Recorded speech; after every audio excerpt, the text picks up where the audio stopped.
నమస్తే అండి. ఎలా ఉన్నారు అందరూ? బాగున్నారా? నేనైతే బాగున్నానండి.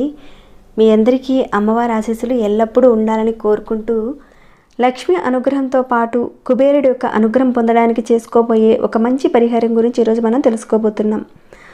లక్ష్మి అనుగ్రహం మనకి లేదని ఎలా తెలుస్తుంది అనేది కనుక మనం చూసుకున్నట్లయితే, అప్పటి వరకు వస్తున్న శాలరీ ప్రధానంగా తగ్గిపోవచ్చు, లేదంటే అసలు రాకుండా ఉండొచ్చు. ఇలాంటి సంఘటనలు జరుగుతూ ఉంటాయి లక్ష్మి యొక్క అనుగ్రహం లేనప్పుడు. కాబట్టి ఈరోజు వీడియోలో లక్ష్మి అనుగ్రహంతో పాటు కుబేరుడి యొక్క అనుగ్రహం కూడా మనకు కలిగితే ధన సంపాదన అనేది మన ఇంట్లో అధికంగా పెరుగుతుంది.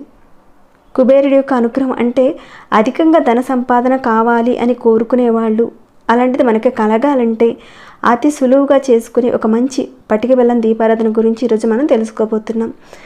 ఈ పటిక బెల్లం దీపారాధన మనం ఏ రకంగా చేయాలి, ఎప్పుడు చేయాలి, ఎవరి దగ్గర చేయాలి, ఇలాంటి విషయాలన్నీ కూడా తెలుసుకుందాం. అంతకన్నా ముందు ఒక చిన్న రిక్వెస్ట్ అండి. కనీసం వీడియోని చూసేవారు ఒక చిన్న లైక్ చేయడం మాత్రం అసలు మర్చిపోకండి. సబ్స్క్రైబ్ కానివారు, కొత్తవారు ఎవరైనా ఉంటే కనుక మన ఛానల్లో అనేక రకాలైన సమస్యలకు తగ్గ పూజలు, పరిహారాలు ఉన్నాయి. ఒకసారి మీరు ఛానల్లోకి వెళ్ళి చూసి మీ సమస్యకు తగ్గ ఏదైనా పూజన కానీ పరిహారాన్ని కానీ ఎంచుకునే ప్రయత్నం చేయండి. దాంతోపాటుగానే సబ్స్క్రైబ్ కండి, బెల్ బటన్ ప్రెస్ చేయండి, ఆల్ అనే నోటిఫికేషన్ని తప్పకుండా యాక్టివేట్లో పెట్టుకోండి. అలానే వీడియోని ఎక్కడ స్కిప్ చేయకుండా ఎండ్ వరకు కనీసం చూడడానికి ప్రయత్నం చేయండి.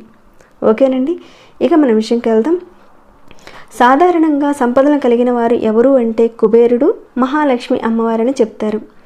మహాలక్ష్మి అమ్మవారికి సంపదను ఇచ్చింది ఎవరు అంటే ఆ కుబేరుడు. మీరు ఏదైనా ఒక గురువారం రోజున, అంటే మీకు అనుకూలంగా ఉన్న ఏదైనా ఒక గురువారం రోజున తెల్లవారుజామునే, అంటే కుబేరుడి యొక్క కాలం ఎప్పుడంటే తెల్లవారుజామున 5 గంటల నుంచి 8 గంటల సమయంలో మన ఇంట్లో ఉన్న పూజ గదిలోని ఈ చిన్న విధానాన్ని పాటించండి. ఎప్పుడైనా తెల్లవారుజామున మనం చేసే ఆ పూజలకి లక్ష్మీ అనుగ్రహం మనకి మరింత కలుగుతుంది. కాబట్టి చెప్పుకున్న ఆ టైంలోనే లక్ష్మీ అమ్మవారి అనుగ్రహంతో పాటు కుబేరుడి యొక్క అనుగ్రహం కూడా మనం పొందడానికని ముందు మీరు గురువారం రోజున చక్కగా స్నానాది కార్యక్రమాలు అన్నీ కూడా చేసుకుని మీ పూజా రూమ్లోనే కుబేరుడి యొక్క పటం పెట్టుకోండి. లేదంటే లక్ష్మీ కుబేరుడి యొక్క పటమైనా సరే పెట్టండి. అది లేదంటారా, లక్ష్మీ అమ్మవారి పటమైనా సరే కనీసం పెట్టుకుని మీరు తీసుకున్న ఆ పటానికి చక్కగా గంధం కుంకుమ పెట్టండి. ఇక మీ దగ్గర కుబేరుడి దీపాలు ఉంటే కనుక ఒక 2 ఉంటే కనుక అక్కడే పెట్టి వెలిగించుకోండి. కుబేరుడి దీపాలు ఉన్నవారు కుబేరుడి పూజలో కుబేరుడి దీపాలను వెలిగించుకోండి. నిత్య దీపారాధన కుందులకు బదులుగా ఇక్కడ ఈ కుబేర దీపాలను మీరు వెలిగిస్తారు. లేని వాళ్ళు మామూలుగా నిత్య దీపారాధన కుందులు అనేది పెట్టుకొని దీపారాధన చేసుకోండి. నిత్య దీపారాధనతో పాటు మీరు ఇక్కడ మరొక దీపారాధన కూడా చేసుకోవాలి. పరిహారం అని అనుకున్నాం కదండి, దానికని మీరు ఇక్కడ మరొక దీపారాధన చేసుకోవాలి. పటిక బెల్లం దీపారాధన. ఈ పటిక బెల్లం దీపారాధన మనం ఏ రకంగా చేయాలంటే, మీరు చక్కగా కుబేరుడి దగ్గర ఒక 2 దీపారాధనలు చేసుకున్నారు. అలానే మీ దగ్గర మరొక కుబేర దీపం ఉంటే కనుక తీసుకోండి. లేదనుకోండి ఇలాంటి మట్టి ప్రమిదైనా సరే తీసుకోండి. మామూలుగా ఇలాంటి మట్టి ప్రమిదను ముందుగానే మీరు శుభ్రం చేసి ఉంచుకోండి. తర్వాత దానికి చక్కగా పసుపు కుంకాలు కలిపి పెట్టుకొని ఉంచుకోండి. ఎప్పుడైనా ఏ పూజ అయినా సరే, పరిహారమైనా సరే, మీరు పరిపూర్ణమైన నమ్మకంతో కనుక చేస్తే అది సక్సెస్ ఉంటుంది ఖచ్చితంగా. ఈ రకంగా కుబేరుడి ముందు మీరు చక్కగా పూజలో కూర్చొని భక్తితో నమ్మకంతో చేయండి. తీసుకున్న ఆ మట్టి ప్రమిదిని ఒక ప్లేట్లో పెట్టుకోవాలి. ముందుగా ఆ ప్లేట్కి చక్కగా పసుపు కుంకుమ పెట్టుంచుకోండి. ఇప్పుడు చెప్పుకున్న ఈ సమయంలో గనక మీరు చేసుకున్నట్లయితే ఈ పరిహారం కుబేరుడు 16 సంపదలను ప్రసాదిస్తాడని చెప్తారు. అంత మంచి సమయం. ఆ సమయంలోనే మీరు ఈ పరిహారాన్ని చేయడానికి చూడండి. మనం గురువారం సమయంలో, అది కూడా కుబేర సమయంలో మనం చేసుకున్నట్లయితే ఆర్థిక పరిస్థితి అనేది మెరుగుపడుతుంది. సంపద దినదినాభివృద్ధి చెందుతుంది. ఈ దీపారాధన చేసుకున్నట్లయితే ఇంట్లో సంతోషంతో పాటు ఆర్థిక పరిస్థితుల్లో చాలా వరకు మార్పు వస్తుంది, కలిసి వస్తుంది. ఈ పటిక బెల్లం దీపారాధన ఎందుకు చేయాలి, చేయడం వల్ల కలిగే ఫలితాలు ఏంటనేది కూడా చెప్తాను. చెప్పాలంటే పటిక బెల్లం అంటేనే ఒక తీపి పదార్థం. అలాంటి తీపి పదార్థాన్ని మన దీపారాధన చేసి కనుక ఈ దీపారాధన చేసినట్లయితే మన జీవితం కూడా చాలా తీపిగా తయారవుతుంది. అలానే ఈ పరిహారాన్ని చేసేటప్పుడు తప్పకుండా మీరు కుబేర గాయత్రి మంత్రాన్ని కూడా చదువుకోండి. ఆ కుబేర గాయత్రి మంత్రాన్ని నేను స్క్రీన్పై ఇస్తానండి, ఒకసారి మీరు చూడండి.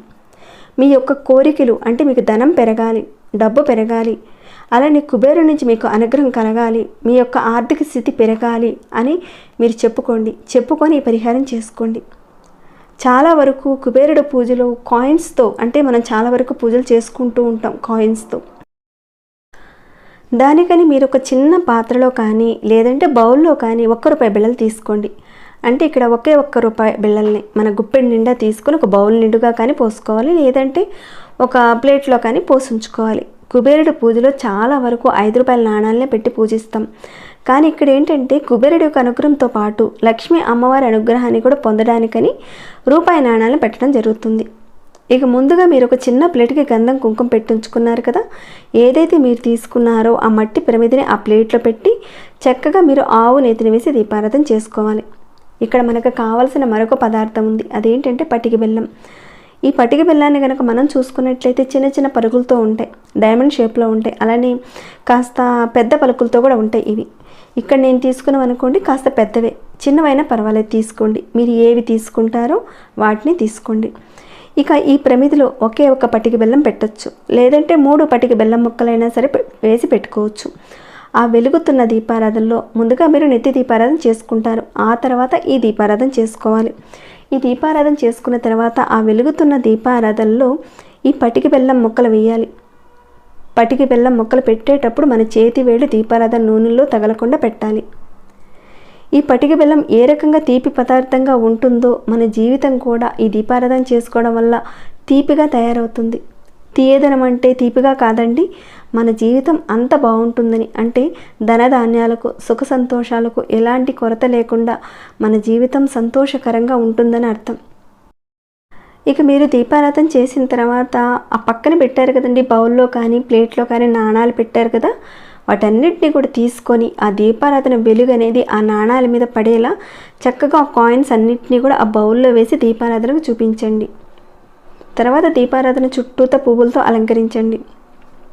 ఈసారి ఇక్కడైతే పువ్వులు సరిగ్గా దొరకలేదు, అందుకే నేను పెట్టి చూపించటం లేదండి, ఏదో ఆర్టిఫిషియల్ ఫ్లవర్స్ ఆ రకంగా పెట్టి చూపిస్తున్నాను. మీరనుకోండి చక్కగా పూలతో అలంకరించండి. దీపారాధన చేసేటప్పుడు కుబేరుడు యొక్క గాయత్రి మంత్రాన్ని తప్పకుండా చదువుకుంటూ మీరు దీపారాధన చేసుకోవాలి.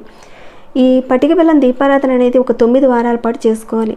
ఇదంతా మీ పూజా మందిరంలోనే చక్కగా లక్ష్మీ అమ్మవారి పటమున్నా లేదంటే కుబేరుడు యొక్క పటమున్నా కానీ మీ పూజా రూమ్లోనే ఇదే రకంగా చేసుకోవాలి.